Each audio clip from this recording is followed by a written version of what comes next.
नमस्ते। जिस प्रकार पाकिस्तान अपने कर्ज के ब्याज का भुगतान नहीं कर पाने के कारण आज बदतर अर्थव्यवस्था वाला देश बन गया है, ठीक ऐसे ही देश में आंतरिक आर्थिक मार की वजह से चीन की हालत भी पाकिस्तान की तरह खराब होती जा रही है। कोविड-19 लॉकडाउन, बढ़ते भू राजनीतिक तनाव, रियल इस्टेट में गंभीर मंदी और पिछले साल आई भीषण बाढ़ से पाकिस्तान की आर्थिक गतिविधियों के अस्थिपंजर चरमरा गए हैं। चीन भी कोविड-19 के बाद से आर्थिक मार झेल रहा है। वहां भी भीषण सैलाब और संपत्ति क्षेत्र की गिरावट ने कोहराम मचा दिया है। साथ ही पश्चिमी देशों के साथ बढ़ते तनाव ने उसकी आर्थिक विकास दर पर बैरिकेड लगा दिए हैं।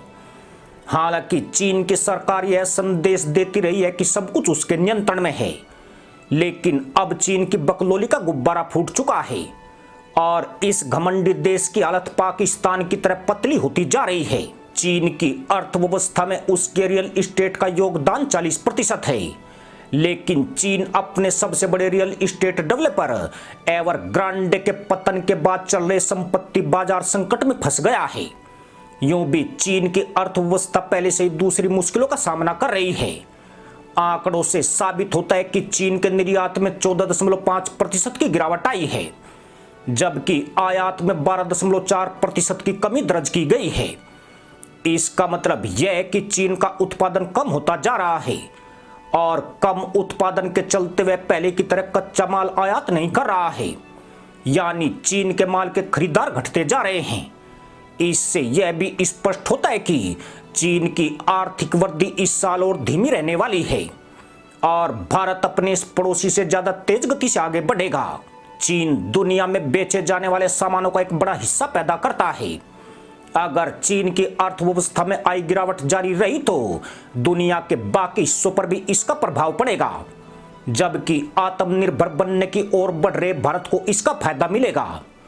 चीन के विकास की रफ्तार भारत के लिए सकारात्मक माहौल का निर्माण करती है, क्योंकि चीन के रिक्त स्थान को भरने के लिए भारत से बेहतर कोई विकल्प नहीं है।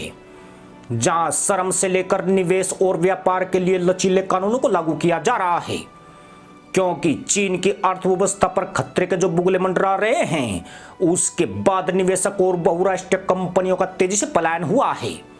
चीन की अर्थव्यवस्था में आई यह गिरावट 1990 के दशक की शुरुआत में जापान की अर्थव्यवस्था में आई गिरावट की याद दिलाता है, लेकिन जापान के साथ यूरोप और पश्चिमी देश खड़े हुए थे। चीन जैसे दुष्ट के साथ सिवाय रूस के कोई नहीं है, जो खुद यूक्रेन से युद्ध करके विकसित देशों की श्रेणी से बाहर होता दिख रहा है।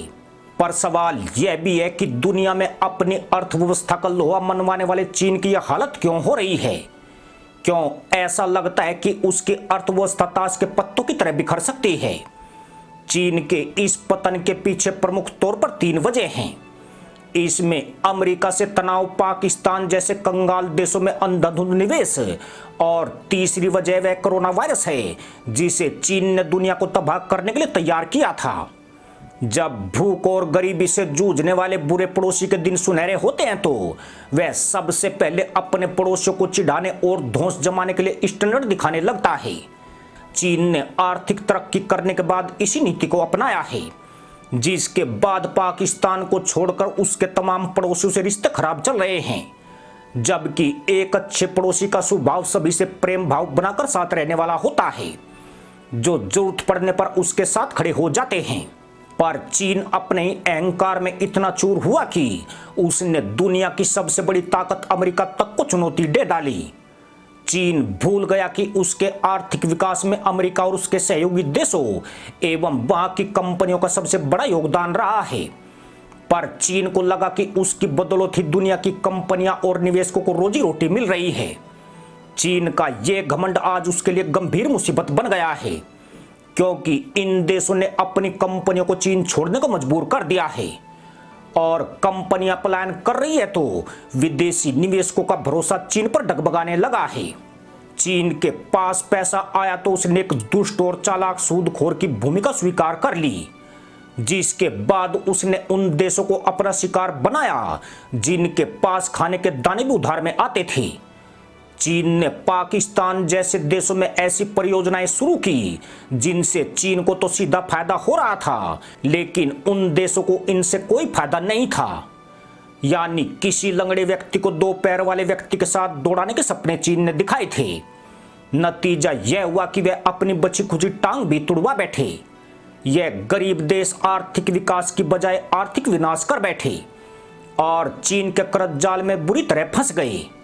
अब हालत यह है कि चीन का 700 अरब डॉलर से अधिक का कर्ज इन देशों में फंसा हुआ है।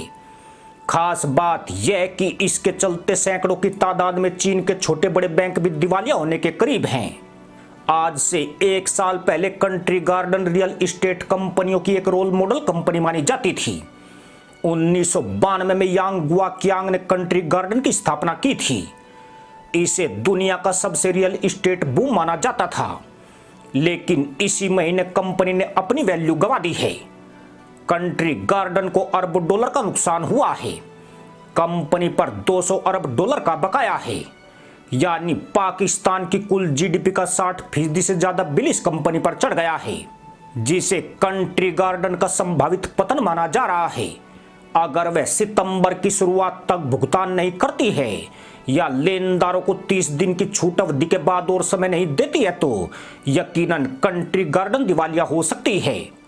यानी चीन में कुछ भी अच्छा नहीं चल रहा है। चालाक और मक्कार साम्यवादियों ने जो फूंस का घोड़ा खड़ा किया था, अब उसमें धुआं उठता साफ दिखने लगा है। हालांकि चीन अब भी कुछ नहीं बहुत कुछ छुपाने की कोशिश में लगा है, लेकिन उसकी यह कारीगिरी ज्यादा देर नहीं चल पाएगी। इसी के साथ अनुमति दोस्तों, जय जवान जय किसान जय हिंद वंदे मातरम।